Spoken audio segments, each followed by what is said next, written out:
ಕನ್ಯಾ ರಾಶಿ ಭವಿಷ್ಯ 2026 ಪ್ರಕಾರ ಆರೋಗ್ಯ ಮತ್ತು ಕುಟುಂಬ. ನರಮಂಡಲದ ಆರೈಕೆ, ಬೆನ್ನಿನಲ್ಲಿ ಒತ್ತಡ, ಜೀರ್ಣಕಾರಿ ಸಮಸ್ಯೆಗಳು ಅಥವಾ ನಿದ್ರೆಯ ಅಸ್ವಸ್ಥತೆಗಳ ರೂಪದಲ್ಲಿ ಒತ್ತಡವು ಪ್ರಕಟವಾಗಬಹುದು. ನಿದ್ರೆ ಮತ್ತು ಧ್ಯಾನ ಅಥವಾ ಉಸಿರಾಟದ ವ್ಯಾಯಾಮದಂತಹ ಸೌಮ್ಯ ದಿನಚರಿಗಳಿಗೆ ಆದ್ಯತೆ ನೀಡಿ. ಸ್ವಯಂ ಸಹಾನುಭೂತಿ, ಆರೋಗ್ಯವನ್ನು ಮತ್ತೊಂದು ಶಿಸ್ತಾಗಿ ಪರಿವರ್ತಿಸುವುದನ್ನು ತಪ್ಪಿಸಿ. ಬದಲಾಗಿ ಪುನಶ್ಚೈತನ್ಯಕಾರಿ ದಿನಚರಿಗಳು ಮತ್ತು ಸರಳ ಹಗುರವಾದ ಆಹಾರ ಕ್ರಮಗಳ ಮೇಲೆ ಕೇಂದ್ರೀಕರಿಸಿ. ದುರ್ಬಲತೆ, ಭಾವನಾತ್ಮಕ ಸ್ಥಿರತೆ ಮುಖ್ಯವಾಗಿದೆ. ಪರಿಪೂರ್ಣ ಐಕ್ಯಕ್ಕಿಂತ ಹೆಚ್ಚಾಗಿ ಈ ನೈಜವಾಗಿರಲು ನಿಮ್ಮನ್ನು ಅನುಮತಿಸುವುದು ಈ ವರ್ಷ ನಿಮ್ಮ ಅತ್ಯುತ್ತಮ ಔಷಧವಾಗಿದೆ. ವೃತ್ತಿ ಮತ್ತು ಹಣಕಾಸು. ನಾವೀನ್ಯತೆ ಮತ್ತು ಸ್ವಾತಂತ್ರ್ಯ. ಏಪ್ರಿಲ್ 25ರಂದು ಯುರೇನಸ್ ನಿಮ್ಮ ವೃತ್ತಿ ವಲಯವನ್ನು ಪ್ರವೇಶಿಸುತ್ತದೆ. 7 ವರ್ಷಗಳ ಕಾಲ ಚಡಪಡಿಕೆ ಮತ್ತು ಆಮೂಲಾಗ್ರ ನಮ್ಯತೆಯ ಬಯಕೆಯನ್ನು ಹುಟ್ಟುಹಾಕುತ್ತದೆ. ನೀವು ಅಸಾಂಪ್ರದಾಯಿಕ ಪಾತ್ರಗಳು ಅಥವಾ ಹೈಟೆಕ್ ಕೈಗಾರಿಕೆಗಳತ್ತ ಆಕರ್ಷಿತರಾಗಬಹುದು. ಪ್ರಗತಿಯ ಹಂತಗಳು.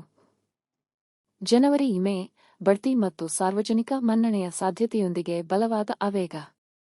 ಜೂನ್ ಅಕ್ಟೋಬರ್, ಲಾಭಗಳಿಗಾಗಿ ಅದೃಷ್ಟದ ಸಮಯ. ನಿಮ್ಮ 11ನೇ ಮನೆಯಲ್ಲಿ ಉನ್ನತ ಸ್ಥಾನದಲ್ಲಿರುವ ಗುರು ಆರ್ಥಿಕ ಸಮೃದ್ಧಿ ಮತ್ತು ಹೆಚ್ಚಿನ ಸಂಬಳ ಪಡೆಯುವ ಗ್ರಾಹಕರನ್ನು ಬೆಂಬಲಿಸುತ್ತಾನೆ. ಸಾಲ ಮತ್ತು ಜವಾಬ್ದಾರಿ. ನಿಮ್ಮ 8ನೇ ಮನೆಯಲ್ಲಿ ಶನಿ ಶಿಸ್ತುಬದ್ಧ ಹಣಕಾಸು ನಿರ್ವಹಣೆ, ಬಾಕಿಗಳನ್ನು ತೆರವುಗೊಳಿಸುವುದು ಮತ್ತು ಅಪಾಯಕಾರಿ ಊಹಾತ್ಮಕ ಉದ್ಯಮಗಳನ್ನು ತಪ್ಪಿಸುವುದನ್ನು ಒತ್ತಿ ಹೇಳುತ್ತಾನೆ. ಪ್ರೀತಿ ಮತ್ತು ಸಂಬಂಧ. ಪರಿಪಕ್ವತೆ ಮತ್ತು ಗಡಿಗಳು. ಸಂಬಂಧಗಳು ಒಂದು ಪ್ರಮುಖ ವಿಷಯವಾಗಿದ್ದು, ಮಾರ್ಚ್ ಮತ್ತು ಆಗಸ್ಟ್ನಲ್ಲಿ ನಡೆಯುವ ಸಂಚಾರವು ನೀವು ಬಯಸುವ ಬದ್ಧತೆಗೆ ಹತ್ತಿರ ತರುತ್ತದೆ. ನೀವು ಇನ್ನು ಮುಂದೆ ಪಾಲುದಾರರನ್ನು ಸರಿಪಡಿಸುವ ಆಸಕ್ತಿ ಹೊಂದಿಲ್ಲ. ನಿಮ್ಮ ಗಡಿಗಳನ್ನು ಗೌರವಿಸುವ ಸಮಾನ ವ್ಯಕ್ತಿಯನ್ನು ನೀವು ಬಯಸುತ್ತೀರಿ. ಕರ್ಮ ಪರೀಕ್ಷೆ. ನಿಮ್ಮ 7ನೇ ಮನೆಯಲ್ಲಿ ಇಡೀ ವರ್ಷ ಶನಿಯು ಅಸ್ತಿತ್ವದಲ್ಲಿರುವ ಬಂಧಗಳನ್ನು ಪರೀಕ್ಷಿಸುತ್ತದೆ. ಬಲವಾದ ಸಂವಹನದ ಕೊರತೆಯಿರುವ ಸಂಬಂಧಗಳು ದೂರವಾಗಿದ್ದರೂ ಉಳಿದಿರುವ ಸಂಬಂಧಗಳು ಆಳವಾದ ನಂಬಿಕೆಯಲ್ಲಿ ನೆಲೆಗೊಳ್ಳುತ್ತವೆ. ಉತ್ತುಂಗ ಪ್ರಣಯ. ಜುಲೈ ನಿಮ್ಮ ಅತ್ಯಂತ ಕಾಂತೀಯ ಅವಧಿಯಾಗಿದ್ದು, ಶುಕ್ರವು ನಿಮ್ಮ ರಾಶಿಯನ್ನು ಪ್ರವೇಶಿಸುತ್ತದೆ.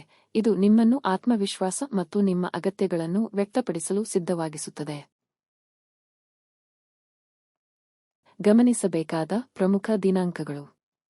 ಫೆಬ್ರವರಿ 13, ಶನಿಯು ಮೇಷರಾಶಿಗೆ ಪ್ರವೇಶಿಸುತ್ತಾನೆ. ಇದು ಆರ್ಥಿಕ ಜವಾಬ್ದಾರಿಯ ಕಡೆಗೆ ಬಹು ವರ್ಷಗಳ ಬದಲಾವಣೆಯನ್ನು ಸೂಚಿಸುತ್ತದೆ. ಮಾರ್ಚ್ 3, ಕನ್ಯಾರಾಶಿಯಲ್ಲಿ ಸಂಪೂರ್ಣ ಚಂದ್ರಗ್ರಹಣ. ಹಿಂದಿನದನ್ನು ಬಿಡಲು ಒಂದು ಪ್ರಮುಖ ಕ್ಷಣ.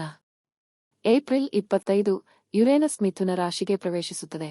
ನಿಮ್ಮ ದೀರ್ಘಕಾಲೀನ ವೃತ್ತಿ ಜೀವನದ ಮಹತ್ವಾಕಾಂಕ್ಷೆಗಳನ್ನು ಪುನರ್ವಿಮರ್ಶಿಸಿ. ಜೂನ್ 2, ಗುರುವು ಕರ್ಕ ರಾಶಿಗೆ ಪ್ರವೇಶಿಸುತ್ತಾನೆ.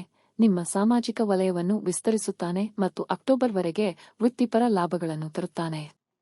ಸೆಪ್ಟೆಂಬರ್ 10, ಕನ್ಯಾರಾಶಿಯಲ್ಲಿ ಅಮಾವಾಸ್ಯೆ. ನಿಜವಾದ ಉದ್ದೇಶಗಳನ್ನು ಹೊಂದಿಸಲು ನಿಮ್ಮ ವೈಯಕ್ತಿಕ ಹೊಸ ವರ್ಷ.